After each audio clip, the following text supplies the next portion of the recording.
Our story begins in Seoul, the capital of South Korea. It was an ordinary sunny day outside. There was absolutely nothing to indicate impending disaster. Suddenly, there was a terrifying explosion. The city was destroyed in an instant and engulfed in merciless flames. In history, this day was marked as X Day. A nuclear bomb launched by another country hit the very heart of Korea. But now we will return 3 years before this tragedy. Our hero had already begun to actively prepare for a terrifying future. Now literally from every iron everywhere they are trumpeting that humanity is already on the brink of the apocalypse. But despite this, only 2 groups of people prepared for it. And one of them were the rich, the most powerful people in the world, because in their position, they have to worry about everything. The second group included people who truly believed in the coming end of the world so strongly that they were ready to risk everything. Our Thomas belonged precisely to this category. To begin with, he got rid of all his assets. After that, he began to greedily absorb all the information that could at least hypothetically help him survive. And the first thing our hero was concerned about was finding a place suitable for building a shelter. Thomas selected it quite carefully. After some thought, he identified 3 key requirements for a suitable location, after which he highlighted the possible options on the map. His first criterion was a sparsely populated area where hardly anyone would come even in the most extreme case, but not too far from the city. Secondly, the terrain had to give Thomas an advantage in case of attack. The very last criterion, perhaps the most important of all, is cost. The hero carefully explored all the places he had highlighted on the map. And finally, he found a worthy place. Next to it, there was a deserted forest belt near the Air Force Base on the outskirts of the capital area. Without wasting any time, Thomas immediately settled there. He was lucky enough to live next to an old man with whom they did household chores together. The hero did not remember the name of this old man, but he remembered his last name, Kim. He was the owner of the land near the Air Force Base. Soon, Thomas found workers who agreed to help bring his project to life. He provided them with all the necessary equipment and said that he would also work with them. At first, the builders were against the hero taking part in their stormy activities. But the price of the issue turned out to be small enough to solve this dilemma. All it took was a couple of bottles and a couple of plates. Suddenly, during one of their get-togethers, sand flew at the head of one of the workers. Old man Kim was extremely unhappy and shouted that they were making noise and drinking here every day, after which he asked if they even had permission to do this. Thomas was of course unhappy with his interference, but there was nothing he could do about it. He himself did not understand whether the old man's behavior was due to the possessiveness inherent in the outback or not, but he saw no other reasons. None of them guessed that the reason why this lonely old man was constantly bothering them was completely different. Kim simply lacked attention, so every time he came up with something new to attract the attention of others, this time he even lay down on the ground in front of the tractor, not letting it go further. Ivan's patience, standing next to Tom, was already running out, so he decided that it was time to finally explain to the old man that it would be better for him not to interfere, but the hero stopped him. He snatched the axe from the man's hand. Afterwards, with a threatening look in his eyes, he sternly said that he would deal with everything himself. The hero miraculously managed to preserve the grains of his own patience and convinced the team to continue working, ignoring Kim. Returning from the store that same evening, he witnessed a rather unpleasant scene. A car stopped near old man Kim's house, and a man and a woman got out. The man insisted that the old man transfer the land to him in exchange for promising to take care of him. When Kim refused, the man began to shout, wondering why the old man was being so stubborn. In a fit of emotion, he grabbed him by the chest and pulled him towards himself. Edgar expressed his dissatisfaction with the fact that the old man gave the best lands to his sister, and he was left with only rice fields and a dilapidated house. Filled with anger, the man threw his father away from him, and he hit his back painfully on the protruding stones on the ground. Our hero's patience, which was on the brink, snapped at the sight of this scene. Groaning and clutching his back, old man Kim tried to rise. Edgar expected that after this he would agree to rewrite the lands. But when this did not happen, he took a swing at the old man, once again voicing his proposal. Thomas walked closer to them and cleared his throat, drawing their attention to himself. Then he gave Edgar a cold, expressive look, saying that he had better not do what he had planned. The man quietly cursed under his breath and waved his hand, sending everyone here to hell. Finally, he said that if he didn't get his land, he would burn everything here to the ground. Having said this, he got back into the car and drove away. Seeing the car disappearing over the horizon, Thomas sighed heavily. Then he turned his gaze to the old man, who had become much sadder. He offered him a cigarette, and the hero agreed, sitting down next to him. Thomas was the first to break the tense silence, asking why the old man didn't want to sell the land and move, since it was quite difficult to manage such an area on his own. He looked into the void in front of him, taking his time answering. A few moments later, he finally answered, saying that originally the part of the land given to his daughter was a useless wasteland, just like this one. He couldn't even predict that the government would decide to build a 10-lane highway there. Old man Kim smiled sadly, repeating the question of Thomas, who was sitting next to him. The image of his deceased wife smiling happily appeared before his eyes, and he said that he could never give this land to anyone. He has too many dear memories here that help him live on. The old man slowly stood up, saying that they had been sitting too long and it was time for them to go home. His unsmoked cigarette remained lying there.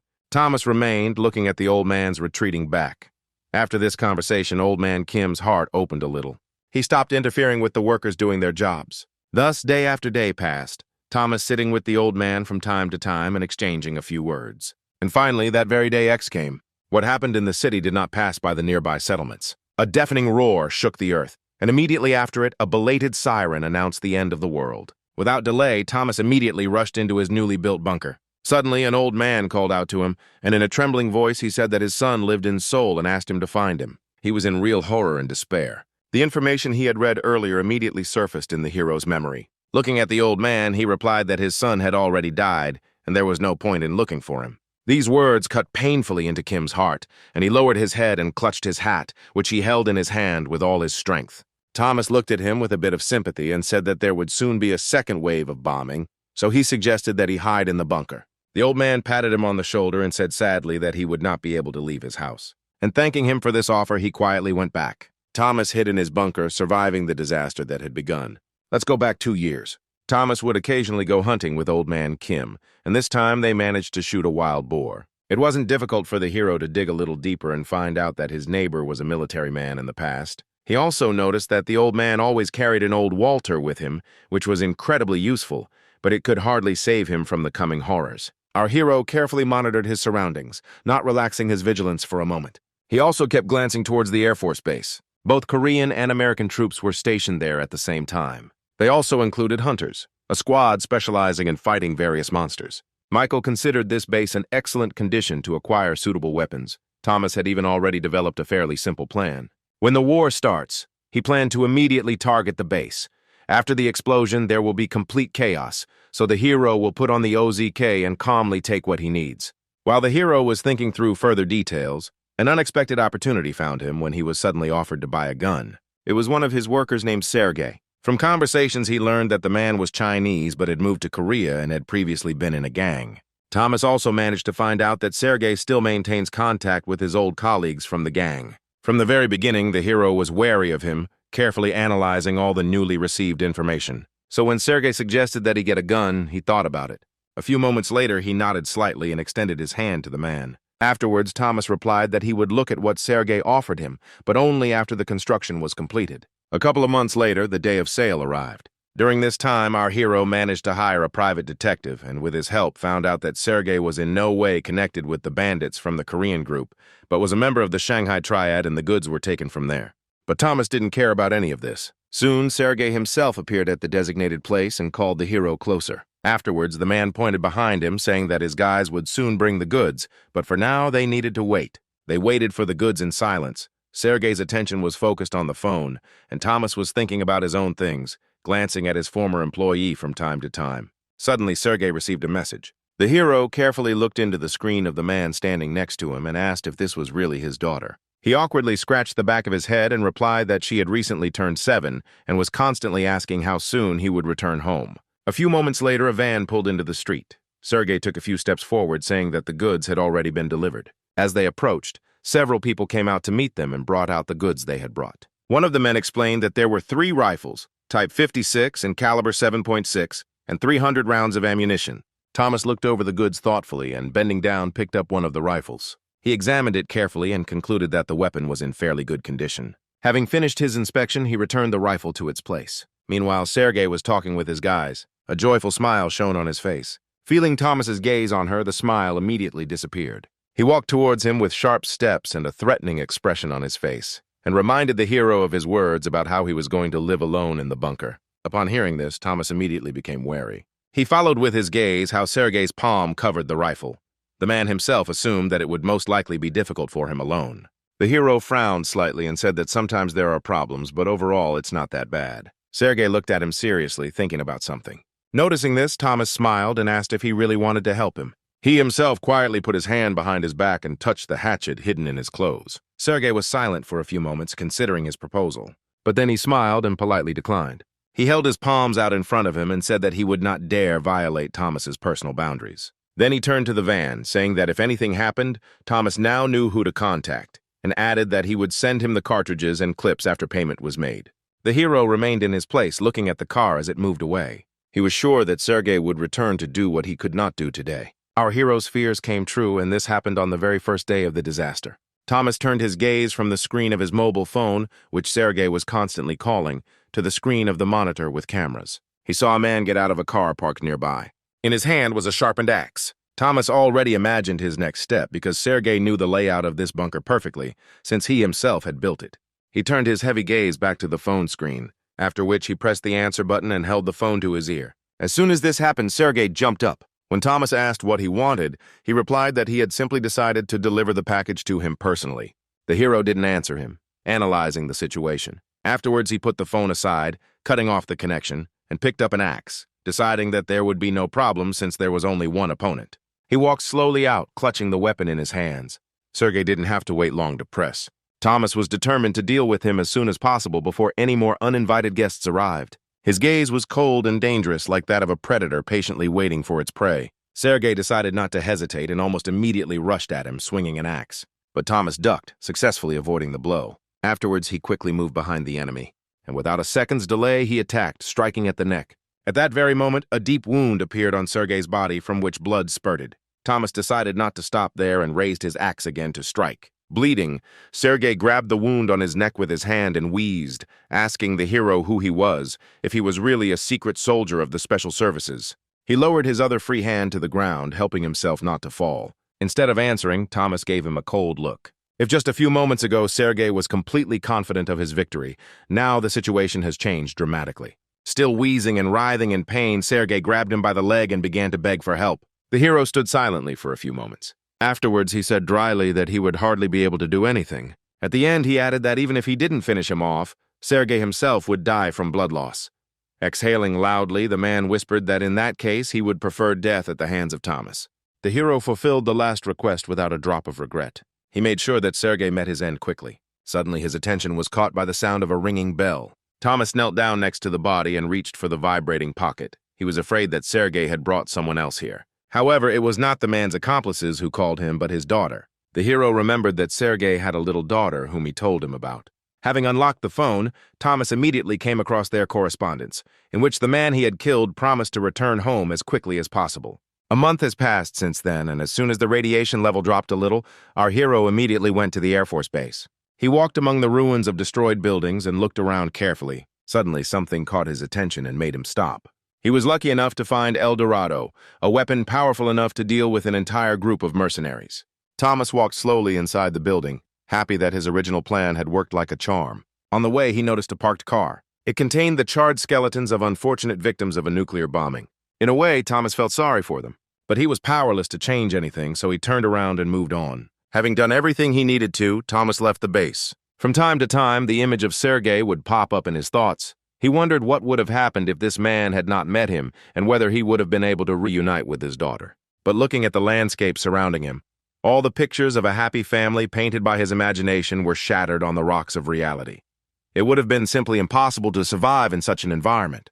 In his free time, of which he now had a lot, our hero did handicrafts, making dolls out of felt. He repeated every step exactly as shown in the video. This video was made after the start of the nuclear war by an anonymous person under the nickname 337. This became possible thanks to a community of people who believed in the end of the world. One big businessman launched a satellite into orbit, and so even after the war, people still had the opportunity to use the internet and keep in touch with each other. Thomas was extremely focused on the matter, and this kind of hobby helped him to distract himself and relax for a while. The man in the video explained how to properly secure the protruding parts, and a few moments later he presented the result, a cute little sheep. Thomas turned his attentive gaze to the monitor, examining the toy. His own creation was on a completely different level and clearly did not reach the level of a toy. This undoubtedly upset Michael. Thus, a whole year has passed since the beginning of the war. Although there were no more bombings, a completely new threat appeared. Monsters have taken over the entire region, and the government has completely lost control of the situation. The old life has become a long-forgotten dream. Also, on the forum lately, there has been more and more talk about refugees. The number of people who had not been online for a long time also increased significantly, and soon suspicions turned into fear and hatred. Thomas read another dispute on the forum and became more and more convinced of this. He understood that these emotions were not without reason. By clicking on the button, he blocked the user named Defender in the chat so as not to see his posts. Immediately after the war began, a man appeared who was nicknamed the Manhunter on the forum. He posted numerous accounts of his exploits. It was obvious that he was not killing for fun at all. The real reason was much simpler and more prosaic. It was a warning. However, when the hero pulled this man from the blacklist to view his latest posts, he realized that the hunter had become addicted to killing.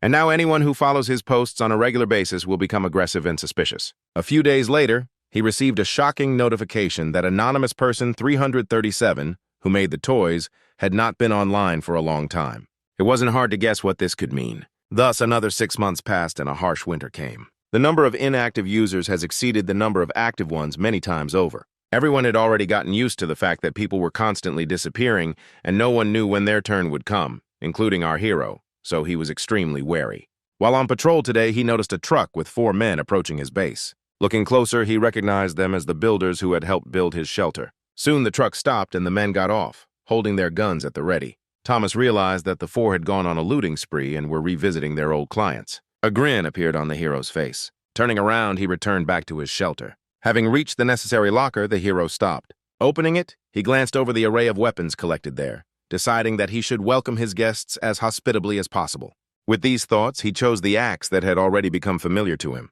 Meanwhile, the men also reached the bunker, but they were alarmed by the fact that the entrance door was open. Turning around, Paul ordered the 2 men following him to go forward and scout out the situation. Without objection, they immediately went inside the bunker. They looked around cautiously and were ready to attack at any moment as soon as they noticed a threat. Suddenly, something caught Nick's attention and he stopped. As the light from the flashlight illuminated the many boxes of food, he couldn't help but let out a cry of delight.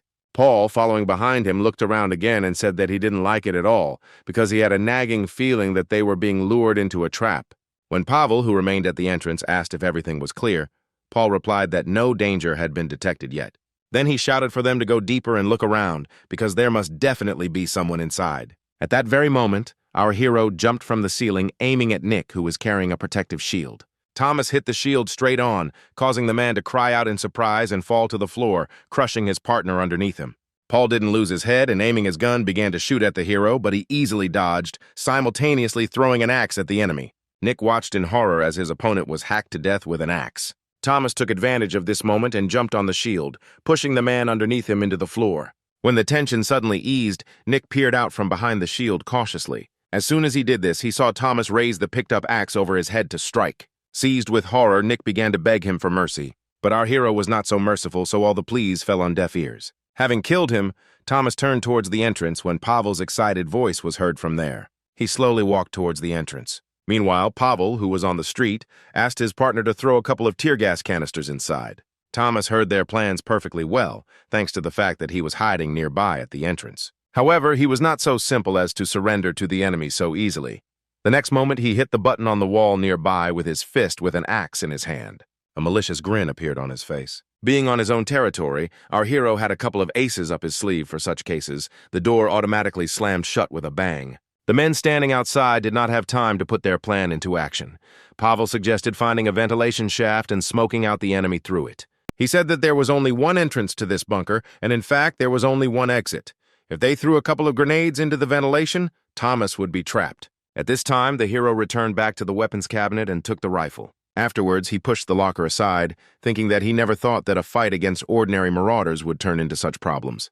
However, his enemies didn't know something either. After the builders finished their work, Thomas expanded the bunker himself, relying on his knowledge. So they have no idea that there is another way out here. It took Thomas a little less than 2 minutes to reach it. Opening the door, he stepped outside. Afterwards, he looked around, trying to find his target with his eyes. The hero walked extremely carefully so as not to attract attention to himself ahead of time, focusing on the voices coming from nearby. Meanwhile, Luke had already pulled the pin from the grenade. At that moment, Thomas came out from behind a tree and shot at the man. It hit him right in the head, causing confusion and shock among his 2 comrades. Pavel didn't understand what was happening and watched with surprise on his face as Luke fell dead, and then another one fell from the shot. Looking at Thomas, he raised his hands and shouted that he surrendered. The hero coldly asked how many more of them were here. Pavel closed his eyes and replied that he was the last one. But the hero did not believe his words and put the gun to the man's forehead. His eyes immediately widened in horror, and he said that there were only 5 of them, including him. So there was no one else left here. With Thomas's gun pointed at him, Pavel carried all the bodies into the truck. Suddenly, something caught our hero's attention. Shock was frozen on his face. Lowering his rifle, he walked closer to the truck and began to feel around its bottom with his hand, causing Pavel to become puzzled. A few moments later, he pulled out a familiar bloody toy sheep. At the sight of her, anger instantly overwhelmed him. Grabbing the rifle with both hands, he hit Pavel on the head with it, causing him to fall to the ground. Afterwards, with a clear threat in his voice, he asked what they had done with the man who was the owner of this doll. The man immediately waved his hand, saying that Thomas had misunderstood everything. The hero didn't find this answer very convincing, so Pavel received another strong blow. Then he grabbed him by the chest with one hand, lifting him up slightly. Covering himself with his hands, the man shouted that they had not killed anyone in the shelter. When they got there, there was only one dead old man, and they had only cleaned out the shelter and left. Thomas asked Pavel to take him to that bunker, and 30 minutes later, a truck ride later, they were there. The hero was pleasantly surprised that this place was so close.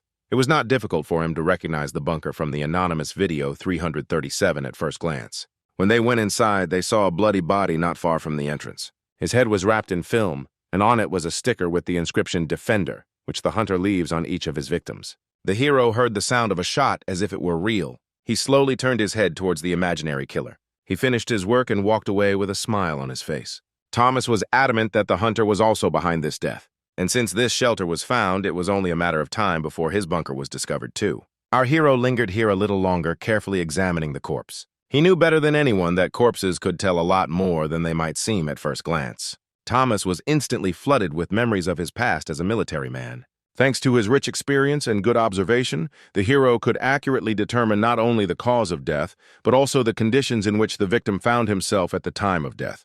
It was not difficult for him to establish even the patterns of the criminal's behavior. He had been doing this kind of work for many years. Therefore, he was also able to determine the attitude towards the death of the current criminal quite easily. Pavel, who had been standing quietly to the side all this time, carefully asked if Thomas would let him go now. Instead of answering, he pointed the gun at him, causing confusion in the man who put his palms in front of him, saying that he had already done everything that was required of him. Seeing that there was no reaction to his words, he shouted that he also had reasons for doing this, because he had children, and without him, they would die. But even these words did not touch Thomas. He still kept the gun aimed. Pavel began to slowly back away, pressing on the children's pity. When the hero got tired of this, he said that there was a small misunderstanding, because he would never spare a marauder who knew the location of his bunker. For Pavel, these words sounded like a sentence, which was carried out at that very moment by Thomas, after which our hero left the bunker, leaving the bodies there. A few months later, spring came, and our hero began to go outside more often. He had lived in the bunker too long and had come to appreciate the warm, fresh air outside, enjoying the blissful peace in the sun. At such moments, Thomas felt like this place was a real paradise on earth. However, nothing can last long, and the hero understood this. Filled with a strange premonition, Thomas opened his eyes and saw a drone flying in the sky. He slowly approached him. Not long ago, someone wrote on the forum that he also saw a flying drone in the sky, and now someone is trying to break into his bunker using welding and also warned that he is going to blow up his bunker in case of emergency. This post attracted a lot of attention and also helped to reveal a frightening truth to everyone.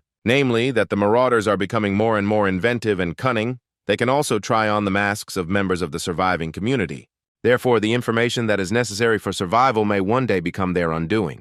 On the day this post came out, every survivor realized this. Just like they will have to fight for their own lives, whether they want to or not. Over time, some began to unite into groups. Group survival quickly gained popularity.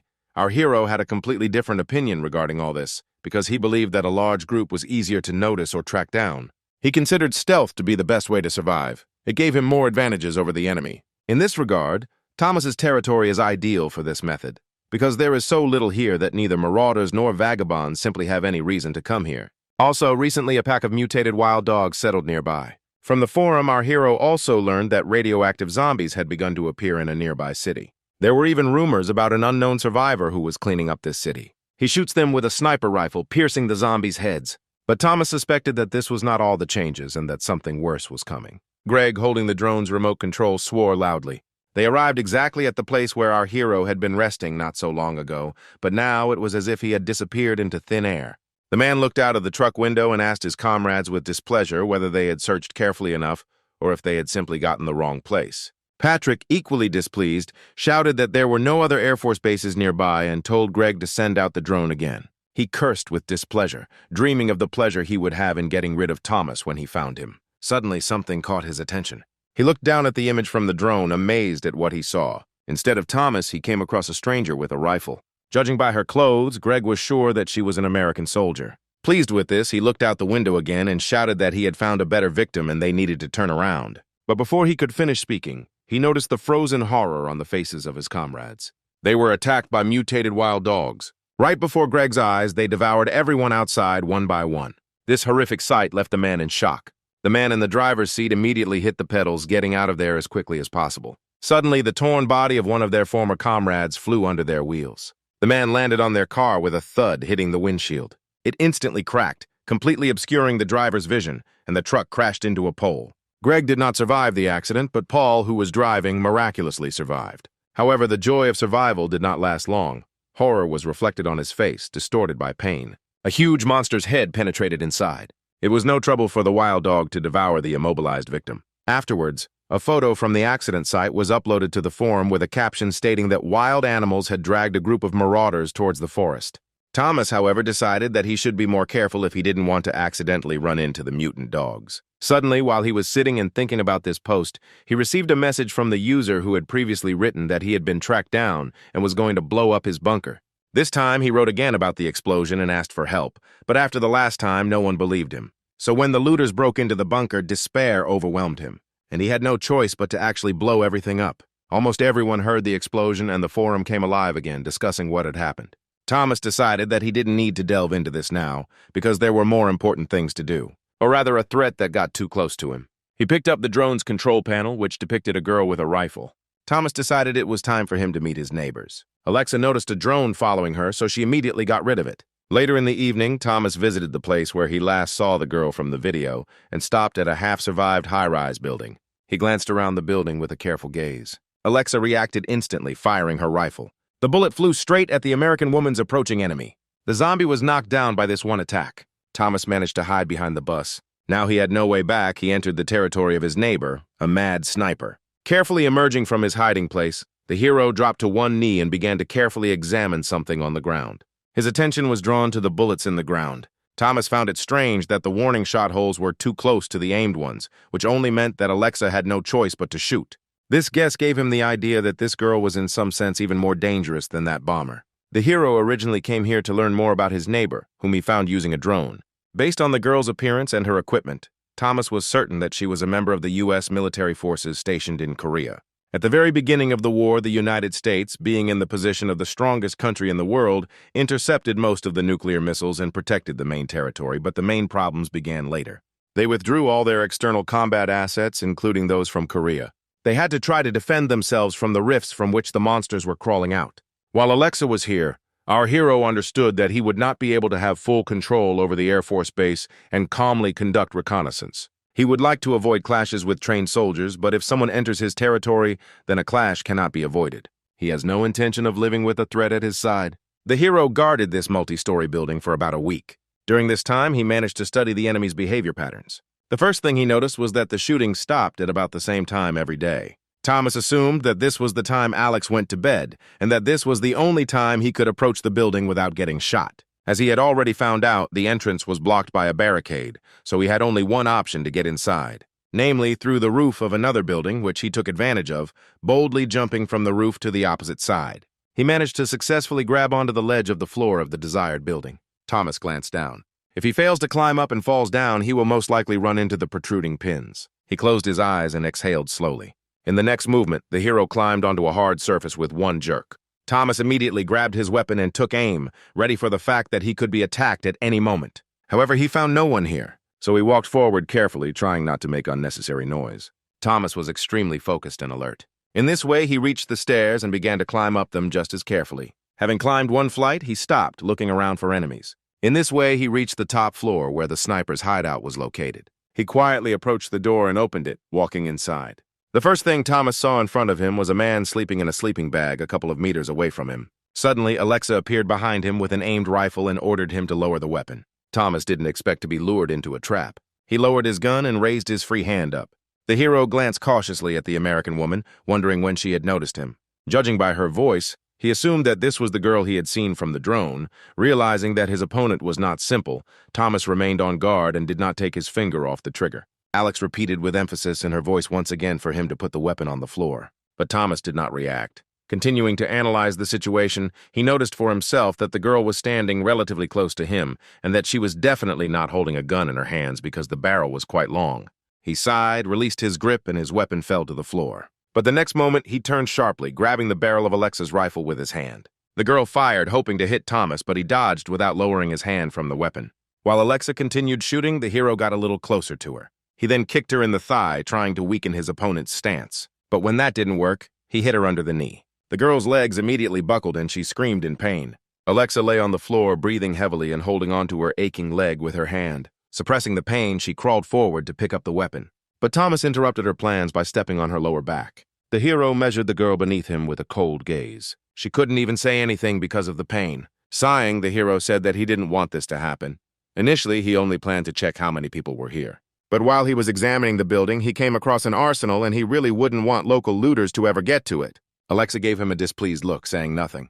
Thomas also frowned and, aiming his gun at her, said that if she wanted to live so much, then she should have sat quietly, and the blame for her carelessness lay only with her. Suddenly, the hero heard a rustling sound behind him and reacted instantly, taking out a pistol with his free hand and pointing it towards the entrance. Despite Alexa's cries of protest, the steps grew closer, and soon the stranger himself entered. Thomas was surprised when he saw a little girl in front of him, timidly walking towards him. Michelle looked at her mother in surprise, who was under the gun's sights, and froze. The hero was confused and lost his concentration for a few moments. This was enough for Alex to turn around and punch Thomas's hand with the gun. He jumped aside, surprised that the American woman still had the strength to resist, while she also managed to arm herself with a pistol. Thomas decided that he needed to finish her off before she was ready to defend herself, so he aimed his gun at her with determination. However, the next moment, something happened that he never expected. Alexa rushed towards her daughter, hugging her. The hero slowly turned his uncomprehending gaze towards them. He thought the girl would jump for the rifle, as this would increase both her and her daughter's chances of survival, but she did otherwise. Thomas sighed heavily. Realizing that his assumption about a mad sniper was wrong, Alexa simply found herself in an untamed jungle, in which she was desperately trying to survive. She managed to survive in a foreign country while protecting her daughter only because she pulled the trigger at the first sign of danger. Thomas approached her and knocked the gun out of her hand with one blow. Then he pointed towards the streets and said that that land belonged to him. He gestured with a gun, saying that if she went in there, she would die. Nodding towards the girl, the hero added that Alexa should not stick her nose in there, but sit here and keep an eye on the child. Although the American woman was in no hurry to answer, he was sure that she should have understood this. Suddenly, she asked if he had any medicine. When he asked why they needed them, Alexa lifted her left pant leg, revealing bloody bandages wrapped around it. Even with the naked eye, it was clear that the wound was serious. Thomas took something out of his pocket and threw it to the girl, saying that these were antibiotics and anti-inflammatories that should help. Alexa carefully examined the box with the drug. Looking up at the boy in front of her, she said that that wasn't what she meant. The American woman bit her lip and asked if the hero had any drugs. He was surprised by her question. In part, he could understand her. Naturally, in such a situation, one wants to find any comfort, even if it is illusory.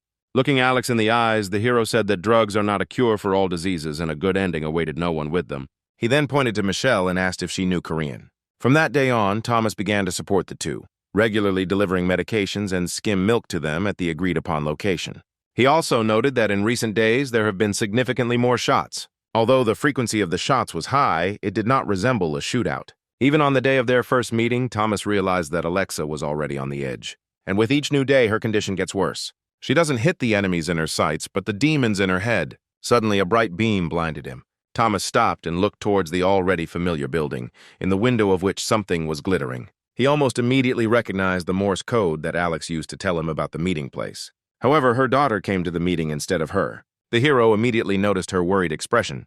Michelle explained in Korean that her mother was not feeling well, after which she led him into the building where Alexa was. Thomas immediately noted that their entire shelter was littered with all sorts of American symbols, from the flag to movie posters. Noticing their appearance, Alexa rose from the floor. Afterwards, the hero helped her bandage the wound, and the girl explained the situation in a mixture of English and Korean. The hero understood that everything was very bad, because the marauders were increasingly flocking to the sounds of gunfire, and the wounds on his leg were getting worse due to the delayed treatment. When the bandaging was finished, Michelle sank down next to her mother, wrapping her in a tight embrace. Suddenly, Alexa admitted with sadness in her voice that she missed home. She remembered the friends and acquaintances she left there. The American woman understood that it was simply impossible to return home in the current situation, and this really hurt her heart.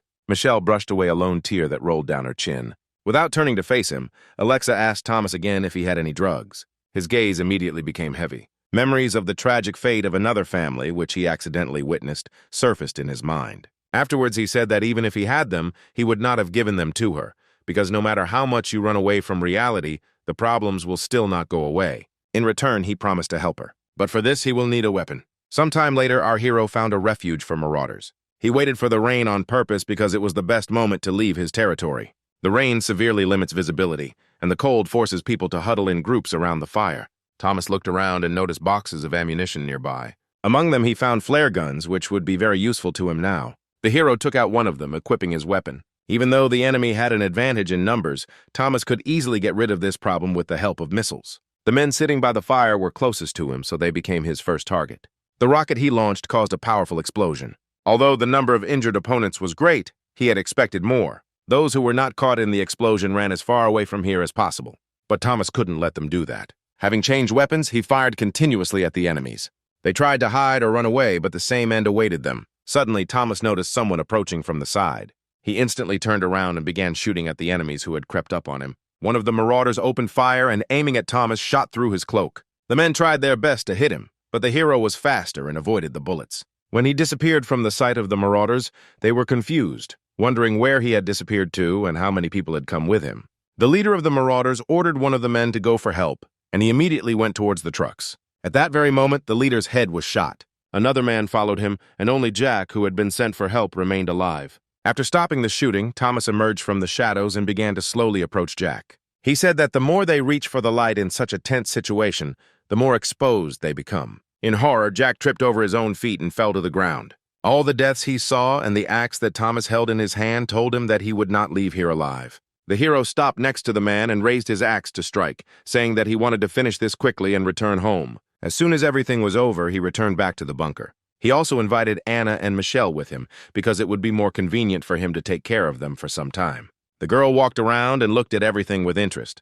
When she asked Thomas why the toilet was in the very center of the room, he told her to sit next to her mother and not ask unnecessary questions. He himself continued bandaging Alexa's leg. A couple of minutes later, everything was ready. All this time, Michelle continued to explore the room, looking into various nightstands, which caused great irritation to our hero. Sighing, he turned his attention back to Alexa getting dressed and said that he had done everything according to the video, so everything should be fine. The girl said nothing in response to this. The hero strongly doubted that she would immediately feel better because he could only heal external wounds, but not mental ones. While thinking about this, he looked into his open laptop and suddenly it dawned on him. Alexa followed his gaze. Thomas moved his laptop a little closer to her, allowing her to look at the screen. He showed the English version of the Long Live the Apocalypse forum. The hero assumed that since the American domain was the main one, there should be many times more users there. He hoped that at least this way he would be able to dull the pain in Alexa's heart. The girl had never used this forum and hesitantly asked if it was somehow connected with the States. In response, Thomas nodded and advised her to try writing something there. After his words, she turned her gaze back to the screen. Afterwards, she timidly touched the keyboard with her fingers and typed a banal greeting. Even though it was a small thing, a smile appeared on Alexa's face for the first time in a long time. Time moved inexorably forward, and now the second Christmas after the apocalypse has arrived. Recently, the free game Decorate the Christmas Tree, made by a former developer, has gained popularity. Our hero's tree was almost empty and it wasn't popular, but the trees of famous users were littered with comments, one of which was hung with balloons with the inscriptions corpse, murder, psychopath, killer. The hero was interested in looking through similar trees of other users from time to time. Suddenly, Michelle's voice came over the radio. Thomas immediately asked how Alexa was. The girl replied that she had fallen asleep, but wanted to borrow the laptop for a while to spend the New Year's countdown with people from North America. The day he first gave Alexa a laptop, she visibly perked up and thanked him for the opportunity he had given her. Then she said her name and her daughter's name. Thomas decided not to give his name, but to settle on a nickname from the forum, since then the hero has been in constant contact with these two. When he replied that he would bring it soon and was about to turn off, Michelle asked him to wait a little, after which she took a deep breath and wished him a Merry Christmas. The hero hadn't heard anything like this for a long time, so he was very surprised at first. A few moments later, a slight smile touched his lips. He also wished them a Merry Christmas. Suddenly, Thomas received a message that someone had decorated his tree. At the very top, a red ball appeared with the inscription John Nennan. This name was familiar to our hero, and he was surprised that he had the chance to meet him again. He was immediately interested in who had drawn a parallel between him and the owner of this name. After all, this ghost was known to many people, but especially to Thomas. Let's go back 2.5 years when the online community Long Live the Apocalypse was just created. Its server was located on a separate satellite, and all the illegal information that was justified by its subject matter was located there. This largest anonymous resource dedicated to the apocalypse was used by people from all over the world. It was promoted in various ways, and our hero also became interested in it. However, he couldn't afford to buy a subscription right away, and he didn't see the point in spending money to read all the show-offs of the rich. Thomas initially started using this forum because it was difficult to cook something on his own, but he was unable to find any useful information on the forum. So he decided to invest his money in a bunker. Suddenly, an article with an interesting title caught his eye. It was the first time he came across John Lennon's post about the need for fake bunkers. It was written there that when it comes to long-term survival, the tactical and strategic advantage provided by such bunkers is difficult to overestimate. They could be connected to the main bunker and used for reconnaissance and surveillance purposes, or simply to mislead the enemy. It was also recommended to mine them in advance if the bunker was captured. Thomas found this article incredibly useful and interesting. He looked through several more of John's articles, in which he found many varied and extremely well-thought-out things, and the hero also noticed that the author of the post's philosophy of survival was similar to his own. This man interested him, and Thomas became interested in finding out what John Lennon was doing. Not only he, but also many other forum users became interested in him, but revealing John's mysterious identity turned out to be not so easy. Thomas followed every new discussion and post closely. One day, John finally responded to the forum users. From the attached photo of the ID, the hero realized that this man was a hunter. About 10 years ago, strange phenomena began to appear all over the world, which people called rifts. Soon, terrible creatures began to appear from the rifts, and each country began to create a squad to fight them. They began to be called hunters. These people fought tirelessly against the monsters that appeared from the rifts. The very first such detachment in Korea consisted of only 4 people. Our hero was a part of it. As the monster approached, his 3 partners immediately aimed their weapons at the enemy and began firing. The hero wielded the axe mercilessly. No one relaxed their vigilance after killing the enemy because everyone knew that it was not the end. The identities of the top-class hunters were kept as a state secret. Each of them was an elite soldier who had undergone the most brutal training and many battles. So looking at John's license, Thomas could say with certainty that he was not one of those hunters. But even so, the very existence of such a license contributed to a greater growth in its popularity. All this was supported by his broad knowledge, which was entirely in keeping with his position. Thus, John Lennon very quickly became the most famous figure in the whole society. But not everything was so smooth.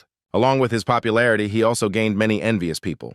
They pressed hard on his every post, looking for the slightest flaw. However, all these attacks were unfounded and would not leave even a stain on John's reputation. When users questioned his real identity, Thomas was interested in the reaction of his idol. He assumed that he would not respond to such obvious provocations. But to his surprise, John responded by posting a photo of himself. This photo only caused confusion and disappointment among people.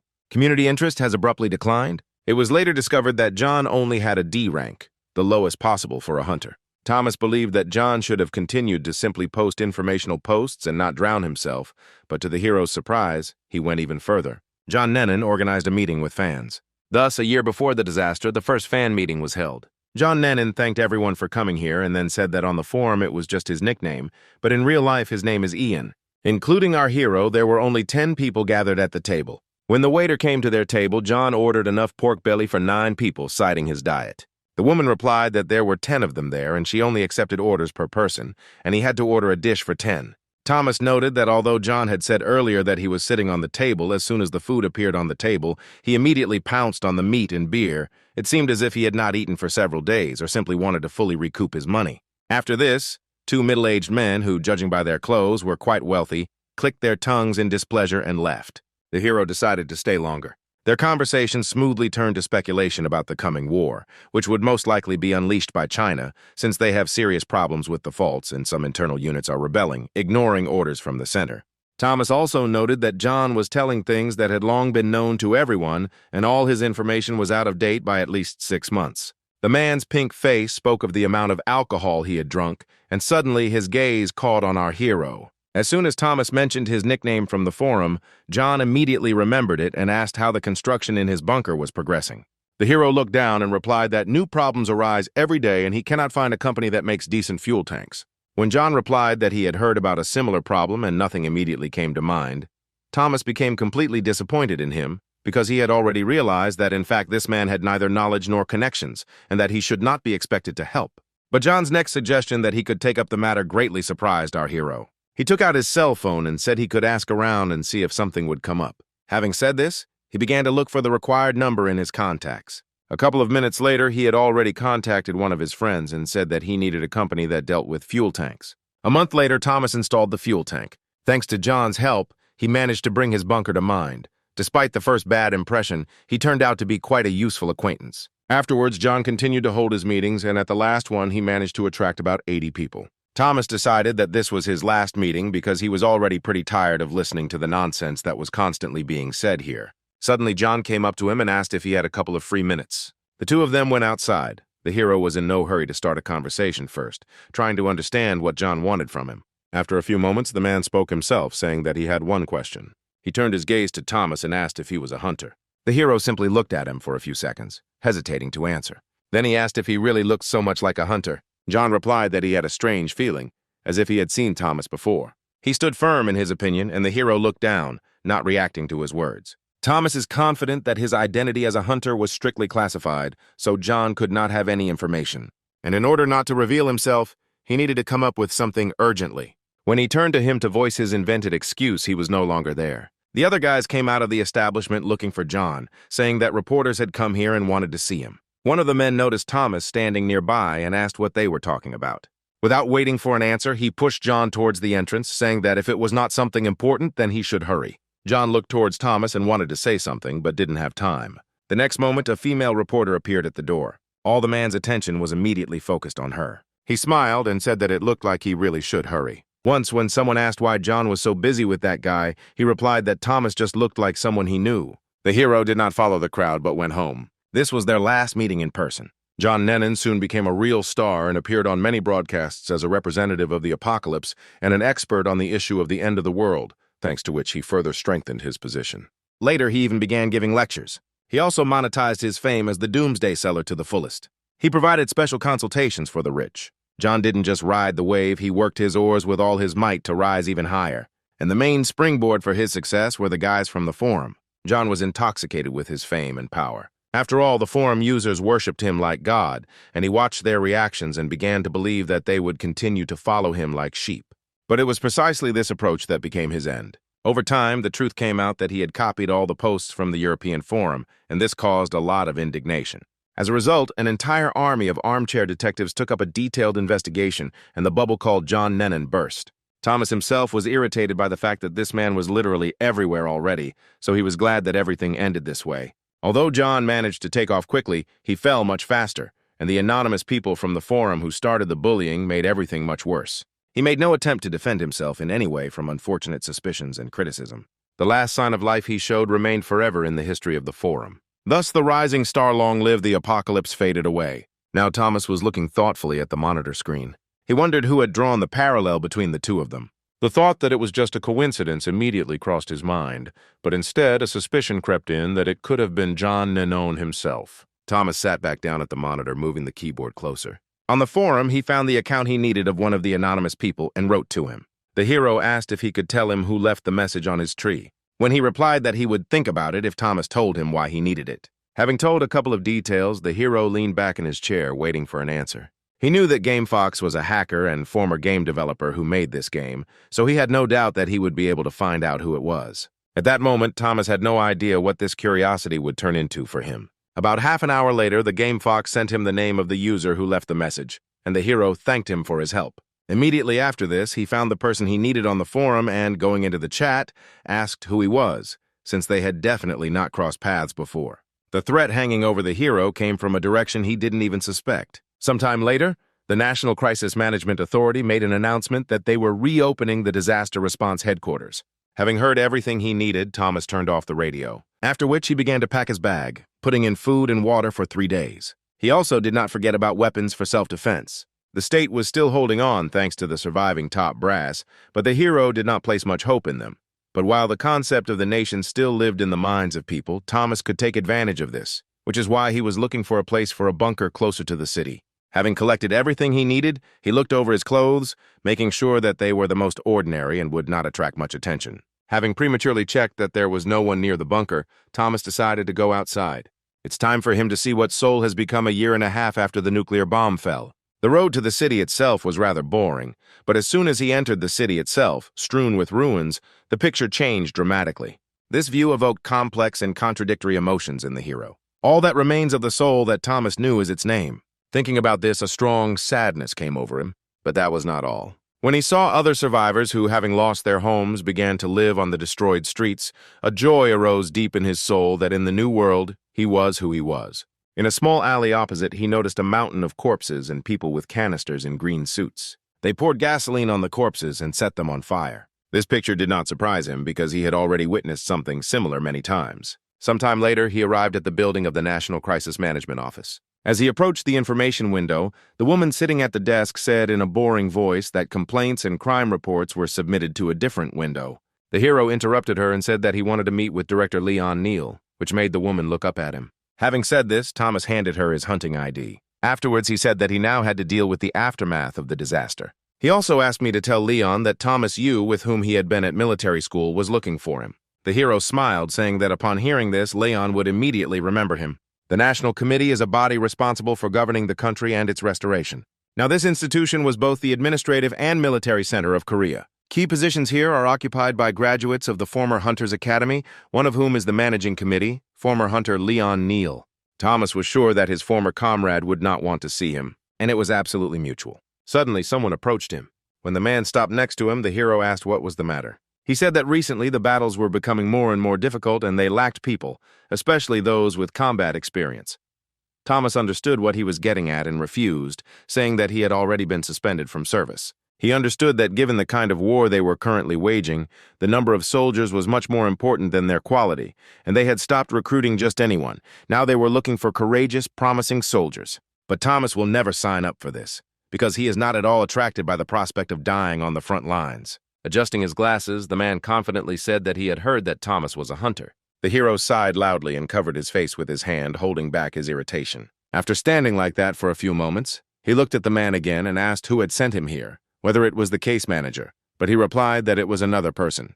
When he heard the name called to him, he was surprised, because he had not expected to hear it at all. Thomas froze, digesting the information he had received. Afterwards, he asked in bewilderment whether Ksenia Reed was really on the National Committee. He was immediately flooded with memories of the times when he was still a military man. He and Ksenia served together, and he often told her not to think about other people's opinions and that the end should justify any means. The girl had much less experience, so they took breaks from time to time so that she could recover, and during them, Thomas gave her various pieces of advice. And the girl persistently followed him, remembering everything that was told to her. Now he met her for the first time in many years. Taking a break from her reports, Ksenia greeted her old acquaintance. The first thing he noticed on her desk was a photo frame with her family photo. The girl decided to skip the formalities and get straight to the point, saying that they needed hunters. Thomas wearily said that he had to ask the classic question, "Why me?" But everything was perfectly clear here, in response to which he heard the remark that he was still trying hard to avoid military service. Without taking his eyes off her, he reminded her that they had once agreed that she would not work for the state. In response to this attack, Ksenia asked whether old promises meant anything in today's world. The hero knew the answer to this question perfectly well. He sighed and replied that that was exactly why he left, because he never wanted to do anything like that again. Ksenia interrupted him and said that the manager Leon Neal had already sent a request as well. What he heard did not please our hero at all. Noticing his expression, Ksenia said that he no longer held a grudge against Thomas. At least he was definitely not in a position to do so. She bit her lip in displeasure when the hero mockingly said that the world had changed as soon as Leon took the higher seat. Throwing a displeased glance at him, Ksenia said that he should be perfectly aware of the situation they were all in now and what was happening on the front lines every day. After her words, silence reigned in the office. Thomas was in no hurry to answer anything. He knew perfectly well what Ksenia was talking about. He didn't even have to imagine the horrible images because fragments of memories of everything he had witnessed floated into his head. That was the whole problem. He desperately didn't want to go back to that life. Ksenia noticed how his fists clenched in his pockets. Sighing, she looked down and apologized regretfully. Afterwards, she asked him if he knew anything about the P Corporation, and when he answered negatively, she told him that they would need help in hunting monsters, which is why they had turned to them, but they had nothing to help them with now. Ksenia placed her palm on the folder with the report and moved it a little further, after which she said that she wanted Thomas to put on a show there. Hearing her request, the hero was surprised. She assured him that as long as she lived, he would not find himself on the front lines. After looking at her for a few moments, the hero thanked her for it. The girl's gaze softened a little, and she said that everything had changed a lot here, of course. Everyone except Thomas. Many people have wondered what will happen to large industrial conglomerates after the end of the world, and not long ago, a drone discovered the bunker of one of them. It was a whole closed ecosystem which even had golf courses. Thomas understood that leaving the company and social status to which he had dedicated his life in order to protect himself and his family was a natural choice, one that most rich people made. But naturally, there were others among them who could not give up power in the changed world, and among them was the leader of the R Corporation. A month later, the corporation made an appointment with Thomas. Early in the morning, he arrived at the building of the new headquarters, which was designed by a British architect known throughout the world, but the construction was not destined to be completed due to the outbreak of war. So Thomas had to freeze in the construction elevator for quite a long time. Because he had to go up to the 55th floor, the cold was especially noticeable as the elevator approached the top floors. Entering inside, he stopped at the doors of the meeting room. Previously, only the best of the best, the pinnacle of the Korean elite, could enter there. As soon as Thomas walked inside and saw the people gathered there, he realized that nothing had really changed. He glanced at their faces, focusing on just one person. But he didn't even think to turn to face him. Thomas also noticed the workers' ID cards hanging around their necks, although he didn't see any point in them, since there was no electricity. A man approached him from the side with a smile on his face and said that he had heard about the hero. Thomas turned to him and greeted him with his hands outstretched, but the man ignored it and stared at the piece of paper, asking what his rank was. Our hero did not expect that they would start asking him questions right away and answered that he had a D rank. After marking something, the man asked if he had combat experience and in what countries he served. Thomas replied that he had made a couple of small trips to Korea, but had never been a captain, and as for the rifts, he had very little idea what was going on there. Having written everything down, the man said that they would finish here and asked to wait here for a bit. Thomas answered the first thing that came to his mind, so as not to end up somewhere at the front. He knew that most of the records were lost. He was sure that Kazania had already prepared everything in advance, and that he only needed to pass the minimum threshold to get to the place prepared for him. While thinking about this, the hero did not notice how someone approached him again.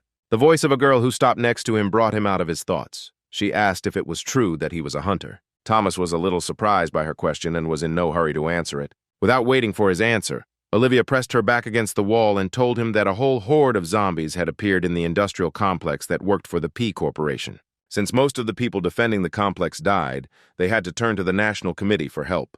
Olivia herself considered it complete nonsense that now, when everything was going to hell, people continued to sacrifice themselves for the sake of the company.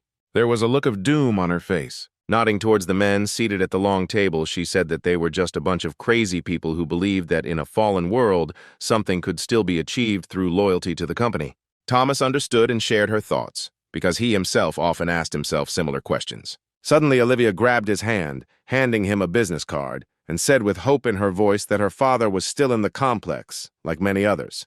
Thomas looked down at the business card pressed into his palm, reading the name. When the girl said that her father's name was Cedric Milton and that he was a representative of the subcontractor company to which the team would be sent, the hero's eyes widened slightly in surprise. Olivia hesitated slightly, promising that one day she would repay him in full, but he had to fulfill one request. She desperately asked to save her father. At that moment, Thomas was called out. All the men sitting at the table stood up and headed for the exit. The man conducting the survey called the hero to come with them. When Thomas asked where they were going, he was told that he would find out everything on the spot. This answer made our hero a little nervous. He sighed and took a step forward. But before going further, he turned to Olivia and said that he could not promise anything. After all, hunters are not gods at all, and ordinary people will never understand this. The Korean economy is designed in such a way that without waterways, it would collapse. Although some companies are still managing to hold on, the outcome has long been predetermined, and P Corporation was no exception. When Thomas was brought to the corporation's plant, he was amazed by the weapons located there. He understood that this could only be achieved when the leader seriously tried to assemble a personal army. A man approached their group and said that they had arrived just in time. Afterwards, he introduced himself as Peter and said that he was currently serving in the National Committee and was a former hunter, and that he would also be a consultant on the upcoming mission. Having said this, he bowed, saying that it was a new meeting. Thomas was surprised that Peter was so young and already a member of the National Committee. He had previously heard that people who were hunters in the past are now treated with special respect. Sometime later, they moved into the conference room to discuss the plan of action. Peter was confident that they should immediately use all the resources available to them. Some did not share his opinion, saying that there were thousands of zombies in the complex alone, and that the operation had already been postponed for a whole month on his advice. Thomas stood to the side in no hurry to intervene in the discussion. Peter held up his index finger, saying that this was exactly the point, because zombies had a limited lifespan and needed to eat something, and in these conditions they wouldn't last more than a month. He was sure that at this point the bulk of the zombies had either already died or were on the verge of dying, and the necromancers themselves, without the support of the zombies, did not pose much of a threat, and they would be able to simply crush them with armored vehicles. Many were unsure if it would actually work, but his confident tone endeared him to everyone, and the men decided to trust him. All this time, besides Thomas, there was one other person who said nothing, the chairman of the R Corporation, Hopper Nat. When Peter asked him what he thought about it, he slowly turned his gaze to the former hunter, after which he said that if the issue could be resolved quickly, he saw no reason to act differently. The hero did not take his eyes off Peter, assessing him. Handsome face, confident voice, and he told in detail about the zombies, offering a well-thought-out strategy. If he didn't have many years of experience behind him, even he would be ready to believe everything said here, let alone the old men gathered here. Peter smiled smugly, happy that everything was going well. Suddenly he remembered something. Turning his gaze to Thomas, he asked him what he thought of their plan. For a few seconds, the hero considered what he should do. Peter's face was full of smiles. He knew that Thomas had been sent here by the National Committee as a hunter, and he was eager to prove his superiority to everyone. Sighing, the hero said that, in his opinion, this was all a big mistake. Peter did not expect such an answer, and asked in bewilderment what it meant. Thomas explained that zombies do not die of hunger, but simply go into suspended animation. This means that they hardly move, their metabolism practically stops, but if they never find food, then in this case, they actually die. Because fresh human meat is constantly supplied to the complex, the zombies will not die. So he proposed to develop a new strategy. The hero wouldn't care if this wrong strategy buried them all, but if it suddenly became his responsibility, then there would be problems, so he had to intervene. He also expressed his disapproval of the use of armored vehicles. He explained that zombies have exceptionally good hearing and sense of smell. Therefore, if they use technology, zombies from all around will come running to them, and in general, Thomas did not understand why they would deploy all their combat resources at once. Unable to bear it any longer, Peter muttered through his teeth that he'd better stop. In response, the hero said that the outcome of a battle is 90% planning. If the plan is bad from the start, then there can be no talk of any success. After these words, Peter lost his self-control and wanted to rush at him, asking in bewilderment who Thomas was to behave so unceremoniously with a committee member, but he was stopped, held in place. The hero ignored his attack, turning away in the other direction. He didn't need approval from such people at all. He was not addressing them at all, but those whose word carried weight. The chairman and the representative of the allied company standing next to him. The latter was the father of the girl who asked Thomas for help. The hero slowly moved towards them, not taking his eyes off the man. Stopping next to him, he put his hand on his shoulder, after which he quietly said that his daughter asked for help, and when he gave the signal, the man should run. As a result of the discussion, Peter finally convinced the management to go along with his crazy plan, and now they were surrounded by a countless crowd of zombies. Machine guns were not scary to them because they somehow managed to break through even them, which made the situation even worse. Peter yelled into the radio for everyone to get their flamethrowers out and fire them. As soon as he gave this order, the connection with 2 tanks was broken. He began to scream even louder, completely not understanding what was happening there. A huge shadow looming over him made the man raise his head and freeze in shock. Something unimaginable was happening before his eyes. A huge necromancer appeared from a huge portal that appeared out of nowhere. He slowly opened his stiff limbs, spreading them out to the sides. Standing behind the representative, Thomas said that it was time for them to get out of here. The man looked at him in bewilderment, and he explained that they were powerless in the current situation. A couple of minutes later, everything within a radius of the nearest kilometers was engulfed in a bright flash of light. Upon returning to headquarters, Ksenia thanked him for his help and expressed her hope that after such a failure, the chairman would at least moderate his ambitions a little. Speaking about him, the girl remembered that the chairman wanted to talk to Thomas one-on-one, which she told him about. The hero was not surprised by this because he suspected that something like this was about to happen. As he headed to the meeting place, he was well aware that they were now actively looking for a replacement for the deceased Peter. So Thomas did not see any reason to go to the meeting, but he was too overcome with curiosity. Entering the building, he looked carefully at the door numbers to determine the one he needed. He stopped for a few moments at one of them and slowly opened the door. Hopper Nat was already waiting for him there.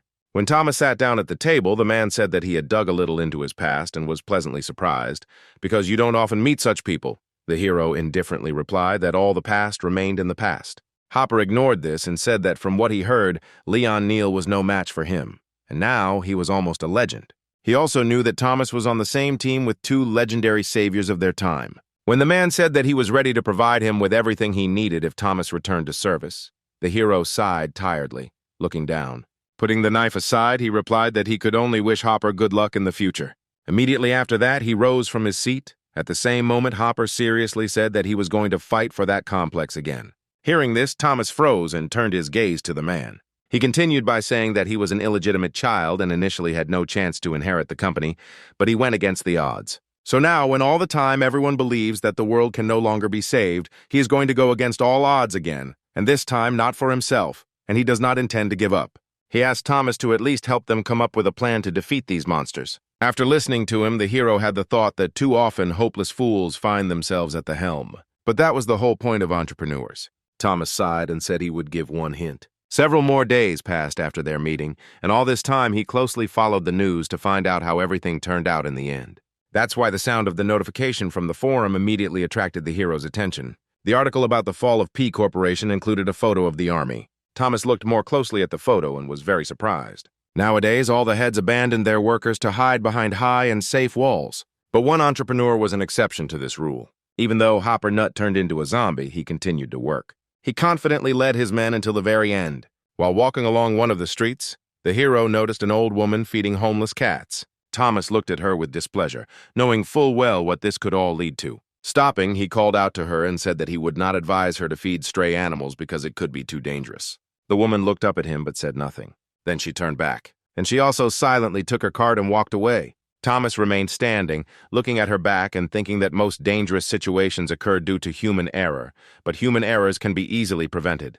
This case with the cat lady was, in a way, one of those. Over the course of a couple of weeks, he encountered her again, and with significantly larger cats. Although it is hard to believe now, when the Chinese government was still in power, South Korea sent out a hunting party.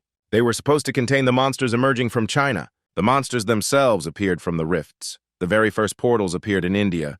The country fell instantly, and soon the neighboring countries followed suit. Then the monsters moved from India to Southeast Asia and from there to China. Korea was next in line. During one of his missions in China, Thomas managed to catch a huge rat. Thanks to this, scientists have discovered strange mutations that occur in animals near the faults. And today our hero came across this woman with cats again, and once again warned that sooner or later they would eat her. But the woman kept turning away, saying that she didn't care and Thomas shouldn't either. They had this conversation every time he went out to look for resources, Thomas sighed, deciding that there was simply no point in trying to warn her any further, because every person should have their own head on their shoulders. So he returned to his normal life in the bunker, making toys from time to time. His skills had improved significantly, but he was clearly still far from perfect. Suddenly, a signal came from the radio. Thomas put the doll aside and picked up the walkie-talkie. As soon as he heard that Ksenia was on the line, his face twisted in displeasure. Reluctantly, he asked what was the matter, and she apologized and said that she had one more request for him. Thomas, with a lot of discontent in his voice, reminded her that they had only agreed on one task. The girl replied that the situation was very urgent, and this would indeed be the last task. When Ksenia mentioned that this task also concerns him, because he lives near the BBC base, and next to it is a residential complex in which mutants have appeared, the hero immediately understood what they were talking about. The girl spoke in more detail about how stray cats have mutated and started attacking residents. They don't even know the exact number of victims, and the survivors are afraid to go outside. Thomas sighed and replied that he no longer hunted. He had neither the skills nor the equipment nor any desire to take it up. Then Ksenia replied that she would send an expert to help him. The hero asked in bewilderment who they were talking about, to which the girl replied that it was a freelance hunter. A few hours later, Sam arrived at the designated location on a motorcycle. He got off him and took a few steps towards Thomas, holding out his hand, after which he introduced himself with a friendly smile. The hero did not give his name, but simply said that he was a former hunter and would help if needed. But Sam recognized our hero without his name being spoken, asking if he was the same Thomas Ho from the legendary 13th grade. Seeing the confusion on his colleague's face, he explained that he had studied at the same school, but in the 12th grade. He later admitted that he expected to see someone like himself here, a mediocre guy looking for a hack job. But he certainly didn't expect to see one of the outstanding students of the most legendary class. The more Sam spoke, delving into the past, the more gloomy and dangerous Thomas's gaze became. Looking away from Sam, the hero said that he would prefer to avoid this topic as much as possible. Soon they reached the residential complex in complete silence. Thomas stopped, noticing bloodstains everywhere, asking what it was. Sam gave a mirthless smile and replied that that was exactly what he thought. After he got off his motorcycle and told that on the way here he managed to look around the surroundings, the mutants attacked him almost instantly, because they already know the taste of human flesh too well. But even so, the cats remained just cats, and it only took him a couple of shots to make them scatter. Thomas had been watching Sam closely all this time, and he noticed that since he was hunting mutants alone, he had a lot of guts, and even a simpleton wouldn't be able to do something like that. If Sam were on his team, he would rate him as A rank, no less. Meanwhile, the hunter continued to talk about his encounter with the mutants. He said that there was no particular difficulty with them. He easily cornered them and was going to finish them off with explosives. But he was suddenly interrupted. The woman grabbed his hand with the explosives, preventing him from carrying out his plan. So they will have to look for where these mutants are hiding. Thomas looked away, knowing full well who was being talked about. He told him about his suspicions and proposed a plan. A couple of hours later, as the day was drawing to a close, a woman Thomas knew went out to look for her cats. Our heroes hid in the shadows, not giving away their presence ahead of time. Our hero's guess turned out to be correct because all this time he met only one woman who fed cats. Therefore, he was confident that they would respond to her call. A couple of minutes later, quiet approaching footsteps were heard. 3 mutant cats came out to meet their owner. At that moment, Thomas noticed the signal given by Sam. Stepping forward a little, he nodded, indicating that he understood everything. Grabbing his weapon, he stepped out from behind cover. Sam did the same, slowly approaching the cats. Thomas turned his sights to one of the cats closest to him, after which he opened fire. He managed to shoot one of the cats, the others dodged. The woman who raised these cats could not calmly watch such a horrific scene. One of the cats jumped furiously at Thomas, growling loudly, but the hero did not stop shooting, remaining in place. When the cat swung its paw, trying to catch him with its claws, the hero dodged. Dropping to his knees, he began shooting at vital organs and paws. And then a few moments later, the mutant fell to the ground and Thomas stopped shooting. The woman screamed with anger and horror in her voice for them not to touch her little angels. When Thomas was about to open fire again to finish off the last cat, Sam stopped him. Stopping next to him, he threw explosives at the cat. Seeing this, the woman ran forward, covering the last cat with her body. As the explosives began to glow, ready to explode, fear and pain were reflected in her eyes. Memories of the past instantly flashed through her mind. When the end of the world came, she found herself in a hopeless situation, and people refused to help her, so a cat came to her instead. His 2 friends immediately ran up to them and studied the woman with cautious glances. As the cats headed off in an unknown direction, she hesitantly followed them. They brought her to an old, empty house. Since then, they lived together, taking care of each other. And together they will meet their end. The bomb went off and there was a loud explosion, engulfing the unfortunate victims. Thomas looked at his partner with a hint of condemnation in his voice and said that Sam would stop at nothing to achieve his goal. He only smiled sadly, saying that in today's world one must clearly distinguish between one's desires and reality. Having said this, he moved away, leaving Thomas alone. The hero believed that the company's collapse was somewhat similar to a plane crash. After all, even without a driving force, the object still flies by inertia. And at one moment, he suddenly falls with a crash, crashing to the ground, a phenomenon he had observed very often in his life. The plane flying above him had prompted him to think about this. Thomas had assumed what might be going on in the heads of the government members, but such a time had come much earlier than he had expected. Returning to the bunker, he prepared himself lunch. Thomas reflected on the fact that people are designed in such a way that they cannot live without entertainment, and in fact there is nothing wrong with this, because it gives phantom feelings of meaning and in some way is a cure for fatigue. Our hero also had a similar source of entertainment, namely the Long Live the Apocalypse forum. This forum has long since lost its original meaning. The main reason for this was the fact that it was too late to prepare for the coming end of the world, and the event itself was long gone. In a world where everyone lives in constant solitude, Long Live the Apocalypse became a society where people simply talked about their lives and looked for some peace. Due to lack of other activities, Thomas devoted all his time to this forum. Now it is no different from the forums that existed in the past. Here you can write posts, comments, and messages, as well as rate other people's posts. Posts that receive a large number of positive ratings are placed in a separate section called Best on the forum now. And recently our hero also managed to get into this section. He wrote a post about his meeting with the chairman, carefully but discreetly, and this post attracted a lot of attention from users. Around the same time, someone posted a piece of news that caused quite a stir throughout society. This news concerned the Lottery of Hope, recently introduced by the National Committee. Tickets were distributed to everyone who wanted them, just like rations. Participants line up and draw tickets every 3 days in a designated area. This game brightened up the gray everyday life of the residents and brought something into it other than hard work. For places from 2nd to 5th, they gave out additional rations or some basic necessities, and the prize for first place was a voucher for accommodation. These people were to be allocated places in a residential complex capable of providing their own food and electricity. It was securely protected and so packed in technical captivity that it resembled the secret shelters of conglomerates, and active discussions on this topic immediately flared up on the forum. While people were dreaming more and more, the first winner appeared. His nickname was 9M. Our hero almost immediately remembered that he had already met this man a couple of times. He also went to John Lennon's meetings. He never took part in the discussions, mostly quietly grilling meat. The community reacted very strongly to his post, with a huge number of comments filled with admiration and envy. The fortune that smiled upon him completely blinded him, and his behavior changed greatly. At every opportunity, he bragged about the chance he had been given. Over time, his bragging turned into crude ridicule and humiliation of other members of society. The situation on the forum was heating up to the limit. The response from other users who had lost patience was not long in coming.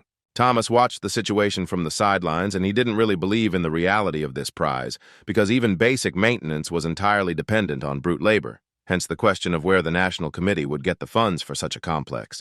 Therefore, he decided to contact Xenia to find out everything for sure. It all seemed too strange to him. She answered almost immediately, and Thomas asked if there was any chance that the Nadezhda residential complex would actually be built.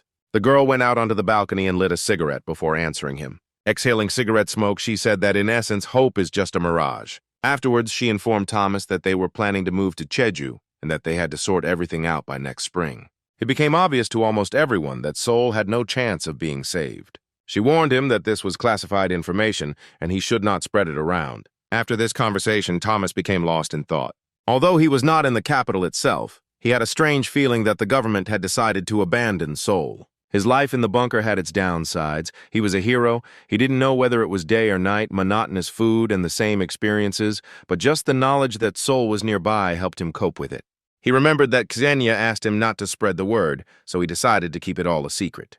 But when he looked at other people's posts, full of joy from winning first place in the lottery, doubt began to arise in his soul. Thomas understood that hope and faith in the restoration of the country were just empty dreams. At the same time, he was tempted by the thought that if he wrote about this, he would become famous. However, Thomas was known for his saintly patience, so people were not destined to learn about the cruel reality. A couple of days later, he got out into the city. He took a growing kit with him. Having met the right person, he exchanged him.